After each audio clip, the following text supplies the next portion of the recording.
Hello everyone, myself Muskan Sharma and welcome you to Easy Nursing Lectures. Hope you all are doing fine. So today we are going to continue our respiratory system disorders की series जिसमें हम asthma पढ़ चुके हैं, हम पढ़ चुके हैं bronchitis and today our topic is emphysema. So हम sequence या syllabus wise चल रहे हैं. So before starting the video, do like this video and share with your friends also and make sure to hit subscribe button and that notification icon as well. So let's start the video. So first of all, we are talking about emphysema. So emphysema is chronic lung condition. नाम से पता लग गया chronic है, ठीक है, तो लंबे ड्यूरेशन पे चलेगी. Characterized by gradual destruction of lung tissue. इसमें क्या है, जो lung tissue है वो धीरे धीरे क्या होंगे, उनकी डिस्ट्रक्शन होगी, ठीक है, वो खराब होंगे. पर्टिकुलरली एल्विलाई कि कौन इन्वॉल्व होते हैं, एल्विलाई. हमें पता है एल्विलाई रेस्पिरेटरी सैक्स होते हैं जहाँ से क्या होती है, जो हमारी एयर की है, कार्बन डाइऑक्साइड और ऑक्सीजन का बॉडी में एक्सचेंज होता है, राइट. तो ये small air sacs and lungs में इनका भी डिस्ट्रक्शन होता है जब ऑक्सीजन एक्सचेंज, जैसे ऑक्सीजन एक्सचेंज अक्कर होगा, ठीक है, जब ये डिस्ट्रक्ट हो गए हैं, इनकी वॉल ही इरप्ट हो गई है, तो कहाँ से एक्सचेंज हो पाएगा, है ना. तो एम्फाइसीमा के क्रॉनिक लंग कंडीशन है जिसमें ग्रेजुअल डिस्ट्रक्शन होती है लंग के tissue. This destruction leads to irreversible damage to the lungs architecture. ये डिस्ट्रक्शन की वजह से क्या होगा, इरिवर्सिबल मतलब एक बार हो जाए वो दोबारा ठीक नहीं होता. लंग के आर्किटेक्चर मतलब लंग्स की जो ओवरऑल बनावट है उस पर इफेक्ट पड़ता है. In impairing the ability to efficiently exchange gases, मतलब जो गैसेस एक्सचेंज की एफिशिएंसी है वो भी कम हो जाएगी क्योंकि एल्वेलाई है जहाँ से होता है, और जब वही डिस्ट्रक्ट हो गया तो फिर जो एक्सचेंज ऑफ गैसेस है उसमें भी हमारी दिक्कत आएगी, right. Primarily oxygen and carbon dioxide क्योंकि यही गैसेज से जाती है. सो एम्फाइसीमा हमारी बहुत ही खतरनाक बीमारी है और इसकी वजह से इरिवर्सिबल डैमेज होता है हमारे लंग्स के ओवरऑल आर्किटेक्चर, राइट. अब है कॉजेज या इटियोलॉजी क्या होता है. तो प्राइमरी कॉज एम्फाइसीमा का अगर मेन कॉज की बात करें तो prolonged exposure to irritants that damage the lung tissue. Mainly अगर देखा जाए तो लंबे समय तक अगर इरिटेंट्स के जो लंग टिश्यू को इरिटेट कर रहे हैं, ऐसे हम चीज़ों के सराउंडिंग में हैं, तो उसकी वजह से एम्फाइसीमा होता है लंबे टाइम के लिए. ऐसे नहीं होता कि 2 दिन रहे हो गया, नहीं, लंबे टाइम के लिए, ठीक है. बाकी अगर इसके हम रिस्क फैक्टर्स की बात करें और इटियोलॉजी की बात करें तो smoking. Cigarette smoke contains numerous toxic chemicals and irritants that trigger inflammation in the lungs. वही है सिगरेट स्मोकिंग. रेस्पिरेटरी डिसऑर्डर है, स्मोकिंग, पॉल्यूशन, ये तो साथ के साथ आपस में आएंगे ही आएंगे, ठीक है. तो cigarette smoking, numerous toxic chemicals होते हैं, इरिटेंट्स होते हैं जिसकी वजह से इन्फ्लामेशन होती है लंग्स में, ठीक है. The chronic inflammation over time leads to destruction of alveolar walls and loss of lung elasticity.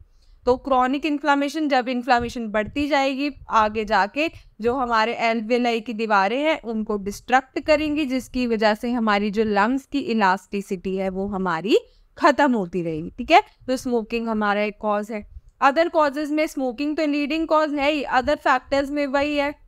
Emphysema में क्या क्या आता है हमारा, एयर पॉल्यूशन, स्मोकिंग, पॉल्यूशन, ये तो रट लो. रेस्पिरेटरी डिसऑर्डर्स के हमारे ऑलमोस्ट जो कॉजेज या इटियोलॉजी होती है वो सेम होती है, ठीक है. Air pollution, long term exposure है, हम इंडस्ट्रियल पॉल्यूशन है या इंडोर घर में पॉल्यूटेंट्स है जैसे कि बायोमास फ्यूल्स है, इनकी वजह से भी एम्फाइसीमा हो सकता है. Genetic factor, another yet important factor, deficiency in alpha 1 antitrypsin जिसे AAT बोलते हैं. अल्फा 1 एंटीट्रिप्सिन जीन है, ठीक है. अगर इसकी कमी है बॉडी में नहीं है तो वो भी इंडिविजुअल को रिस्क पे ला सकता है एम्फाइसीमा के लिए, पर्टिकुलरली नॉन स्मोकर. जैसे एक बंदा कहे यार मैं तो एयर पॉल्यूशन के कंटैक्ट में भी नहीं, मैं तो स्मोक भी नहीं करता बट स्टिल मेरे को एम्फाइसीमा है, तो पर्टिकुलरली उसके अंदर जीन फैक्टर मिसिंग होगा, कौन सा, अल्फा 1 एंटीट्रिप्सिन, ठीक है. तो वो उनको इफेक्ट करता है. बाकी ऑक्यूपेशन एक्सपोजर हो गया, वही exposure to dust, fumes, chemical, certain कोई भी ऑक्यूपेशन पे आप काम कर रहे हो वहाँ पे अगर जो है एक्सपोजर हो रहा है आपका तो भी लंग डैमेज होगा, right. Age, emphysema is more common in older adults due to cumulative exposure to risk factors over time. ये एज में भी एज फैक्टर ओल्ड एज वालों को होगा क्योंकि ये क्रॉनिक बीमारी और ये लंबे टाइम पे अगर आपको एक्सपोजर है तभी होगा. तो पूरी जिंदगी बंदा एक्सपोजर में ही रहता है. जैसे आजकल एयर पोल्यूशन फैल गया ना काफ़ी ज़्यादा, तो एयर पोल्यूशन ही वो रहेगा। तो पोल्यूटेंट्स के हम कंटिन्यूसली कंटैक्ट में, भगवान जाने बुढ़ापे में जाके क्या क्या बीमारियां लगेंगी। तो एज भी हमारा एक फैक्टर होता है, राइट। अब हम बात करेंगे टाइप्स की। तो फर्स्ट ऑफ ऑल हमने क्या पढ़ा, एम्फाइसीमा की हमने डेफिनेशन पढ़ी। सेकंड हमने कॉजेज एंड एटियोलॉजी वगैरह पढ़ा हमने उसका। अब हम पढ़ेंगे टाइप्स, कौन कौन से टाइप्स हैं, ठीक है।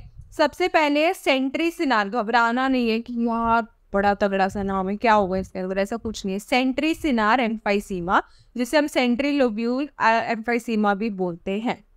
लोकेशन कहाँ होती है, प्राइमरीली अफेक्ट्स द सेंट्रल और proximal part of the acinus, acinus respiratory bronchial और प्रॉक्सिमल एल्वियोलाई।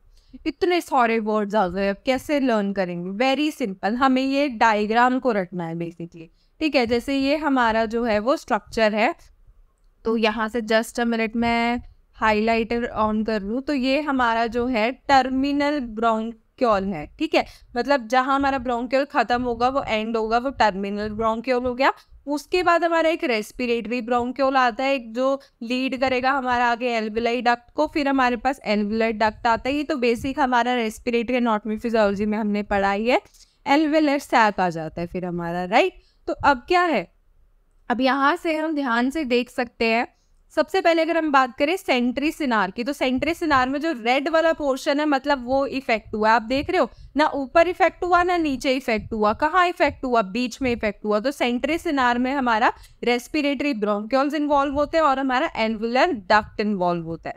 कौन कौन से, तो सेंट्रीसिनार से हम देख सकते हैं हमारा क्या, रेस्पिरेटरी ब्रोंकियोल्स तो इफेक्टिव है, और थोड़ा बहुत पार्ट ऊपर वाला पार्ट हमारा एल्वियोलर डक्ट का भी कहीं ना कहीं इन्वॉल्व हो जाता है, ठीक है। ऊपर वाला ज्यादा नहीं, तो इसे बोलते हैं सेंट्रीसिनार या Sentry lobed.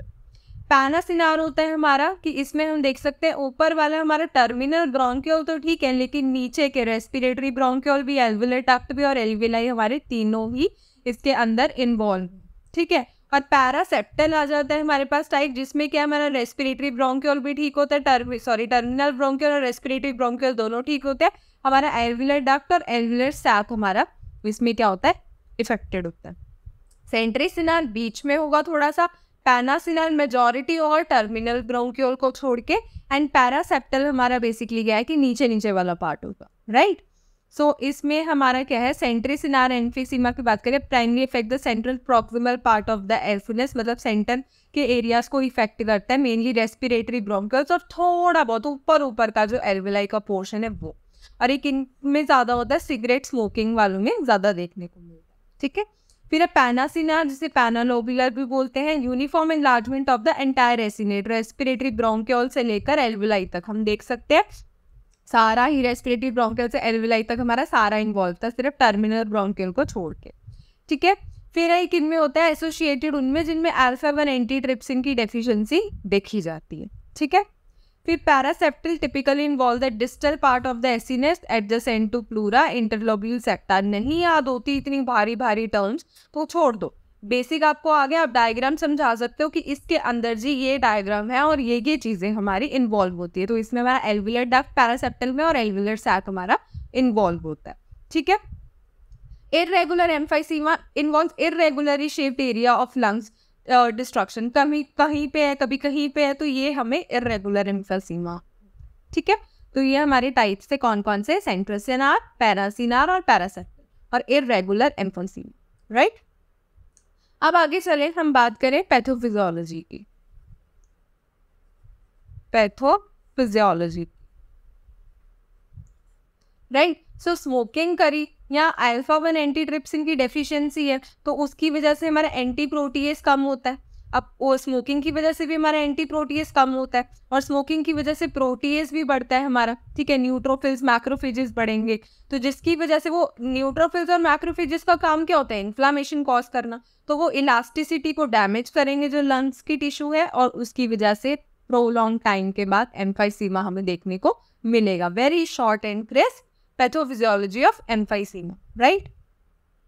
Sign and symptoms, अब देखो वेरी इजी, हमारे क्या है, लंग में स्वेलिंग हुई पड़ी है, ठीक है, डिस्ट्रक्शन हो रखी है टिश्यू की, हमारी गैसेस एक्सचेंज नहीं हो रही, तो डिज्निया तो रहेगा, सांस लेने में दिक्कत होगी, क्रॉनिक कफ, लंबी खांसी भी रहेगी, वीजिंग, सीटी की आवाज़ सुनेगी, चेस्ट टाइटनेस, चेस्ट में हैवीनेस फील होगी, very important sign and symptom, बहुत ही ज़्यादा पेपर में भी पूछा जाता है, एमसीक्यू में भी, और कोई आपका कल को एंट्रेंस एग्जाम दोगे उसमें पूछा जाएगा, that is barrel chest. Barrel chest shape होती है, ठीक है, वो किस में देखने को मिलती है, तो वो हमारी एम्फाइसीमा में देखने को मिलती है। तो barrel chest over time chest में, यहाँ पे आप स्क्रीन पे देखोगे बैरल चेस्ट की फोटो आ जाएगी। So barrel chest over the time chest में बिकम एनलार्ज, जो चेस्ट है वो एनलार्ज हो जाती है, राउंड हो जाती है due to chronic hyperinflation of the lungs. क्योंकि हम जोर लगाते हैं तो लंग्स हाइपर इन्फ्लेट होते हैं, स्वेलिंग हुई होती है उनको ऑलरेडी, तो उसकी वजह से बैरल चेस्ट हो जाता है, राइट। फटीग रहेगी क्योंकि गैसेस एक्सचेंज ढंग से नहीं हो रहा, वेट लॉस रहेगा, इंसोम्निया, नींद नहीं आएगी, और साइनोसिस भी होगा। मतलब साइनोसिस के एक्सट्रीमिटीज पे ब्लूइशनेस होगी क्योंकि एयर अच्छे से ऑक्सीजन पहुंच नहीं रहा है, ठीक है, बॉडी में, तो जिसकी वजह से हमें साइनोसिस भी देखने को मिलेगा, ठीक है।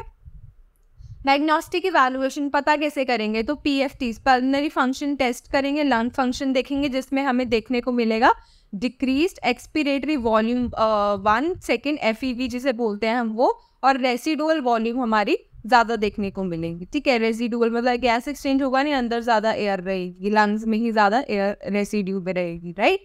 सो ये बेसिकली अगर आपको डिटेल में पढ़ना है पीएफटीज के बारे में, या फिर जो भी हमारी जो लंग्स की हमारी वॉल्यूम्स होती हैं उनके बारे में, तो मैं ऊपर वीडियो का लिंक डाल दूँगी डिस्क्रिप्शन में, आप जाके देख सकते हैं, ठीक है। बहुत ईजी मैंने इस पर वीडियो बनाई हुई है। Imaging chest X-ray CT scan से भी पता लग जाएगा लंग का स्ट्रक्चर बिगड़ा हुआ है। ABG analysis, atrial blood gas analysis भी करेंगे, जिसमें हमें हाइपोक्सीमिया मतलब ऑक्सीजन की, हाइपो मतलब कम, ऑक्सीमिया मतलब ऑक्सीजन, और ईमिया मतलब ब्लड में, तो ब्लड में हमें ऑक्सीजन की कमी दिखेगी। एंड हाइपर कैपनिया दिखेगा, हाइपर मतलब ज़्यादा, कैपनिया, ठीक है, ये हमारा कार्बन डाइऑक्साइड, तो हमारा ब्लड में हमें कार्बन डाइऑक्साइड ज़्यादा दिखेगी। एडवांस डिसीज में मतलब प्रोग्रेसिव स्टेज होगी डिसीज की कुछ हो। अब मैनेजमेंट कैसे करेंगे, स्मोकिंग सेसेशन, पहले तो बंदे की स्मोकिंग छुड़वाएंगे, ठीक है। Critical intervention, the most important step is to cease smoking, smoking बंद करो और अवॉइड करो एक्सपोजर सेकेंड हैंड स्मोक। अगर कोई स्मोकिंग कर भी रहा है तो आपको उसके पास जाके नहीं खड़ना है, ठीक है। सपोर्ट में काउंसलिंग देंगे, निकोटिन रिप्लेसमेंट थेरेपी दे सकते हैं हम जो स्मोकिंग छुड़वाने के लिए देते हैं, या अदर कोई सेसेशन कोई मेथड है तो वो जैसे बिहेवियरल मेथड्स होते हैं, बिहेवियरल कॉग्निटिव मेथड्स होते हैं, वो हम भी करवा सकते हैं स्मोकिंग क्विट कराने के लिए, ठीक है। मेडिकेशन में ब्रोंकोडाइलेटर्स देंगे जो थोड़ा इन्फ्लामेशन मतलब नैरोइंग है अगर उसे खोलेगा। शॉर्ट एक्टिंग ब्रोंकोडाइलेटर में एल्ब्यूटेरोल दे सकते हैं, क्विक रिलीफ देगा सिम्टम से। लॉन्ग एक्टिंग में हम डिओट्रोपियम या फॉर्मेट्रोल भी दे सकते हैं, ठीक है। Inhaled corticosteroids. Inhaled corticosteroids may be prescribed in combination with long-acting bronchodilator. Long-acting bronchodilators के साथ साथ हम corticosteroid भी दे सकते हैं इनहेल, जो कि पंप के थ्रू ली जाएगी, ठीक है। अगर सीवियर सिम्टम्स है उन केसेस में हम दे सकते हैं, ठीक है। फिर है पल्मोनरी रिहैबिलिटेशन, स्ट्रक्चर्ड प्रोग्राम्स होते हैं, जैसे एक्सरसाइज करवाएंगे, ब्रीदिंग एक्सरसाइजेज, एजुकेशन देंगे, और क्या साइकोलॉजिकली सपोर्ट देंगे, क्योंकि क्रॉनिक है और इसमें इरिवर्सिबल डैमेज होता है लंग्स को, तो it is very necessary to give psychological support, and as a nurses we are tend to give psychological support to the patients, right. Improve exercise capacity, exercise की capacity कैसे improve करनी है, डिज्निया कैसे कम करना है, इन्हांस कैसे करना है, तो उसके लिए हम पल्मोनरी रिहैबिलिटेशन प्रोग्राम्स में इंट्रोड्यूस करवा सकते हैं पेशेंट, ठीक है। ऑक्सीजन थेरेपी में supplemental oxygen prescribe to maintain adequate oxygen levels in the blood, ठीक है, स्पेशली इन एडवांस स्टेजेस और ड्यूरिंग एक्सरबेशंस। मतलब इसमें क्या है, हमारा ऑक्सीजन हम एडिशनली दे सकते हैं एडवांस स्टेजेस में, और इससे क्या होगा, हमारे सिम्टम्स इंप्रूव होंगे, जो हार्ट पे स्ट्रेन है वो कम पड़ेगा और ओवरऑल फंक्शन इंप्रूव होगा, ठीक है। न्यूट्रिशनल सपोर्ट में क्या कर सकते हैं खाने पीने में, तो एडिक्वेट न्यूट्रिशन दें उसे, स्मॉल फ्रीक्वेंट छोटी छोटी मील्स लेने को बोले, लेकिन दिन में 3 की जगह 6 ले लो, पर छोटी छोटी मील्स लो, ठीक है। वेट लूज ना हो, अच्छी डाइट दें, एनर्जी लेवल भी उनका मेंटेन रहे। वैक्सीनेशन में बचपन में इन्फ्लुएंजा वैक्सीन लगवाओ, ठीक है, एनुअली आप लगवा सकते हो वैसे तो, और न्यूमोकोकल वैक्सीन वो न्यूमोनिया बचाएगा, हैंस इसकी कॉम्प्लिकेशंस भी बचेंगे, ठीक है। सर्जिकल ऑप्शन में हमारे पास है lung volume reduction surgery, LVRS भी बोलते हैं इसको। ये डैमेज लंग टिश्यू को रिमूव करके हम लंग फंक्शन इंप्रूव करने का और थोड़ा बहुत डिज्निया ट्रीट करने का ट्राई करते हैं बेसिकली, ठीक है वो। या फिर एंड ऑप्शन है लंग ट्रांसप्लांट कर सकते हैं पेशेंट, ठीक है। सो हमने आज क्या क्या पढ़ा, हमने एम्फाइसीमा के बारे में पढ़ा, एम्फाइसीमा के कॉजेज पढ़े हमने, ठीक है। उसके बाद हमने टाइप्स पढ़ी उसकी, उसके बाद पैथोफिजियोलॉजी, साइन एंड सिम्टम, कैसे पता लगा सकते हैं, कैसे मैनेज कर सकते हैं, right. So that is all about this video. Hope आपको अच्छी लगी। अगर आपको कोई भी डाउट है तो आप कमेंट करके पूछ सकते हैं। See you in the next video. Till then bye bye.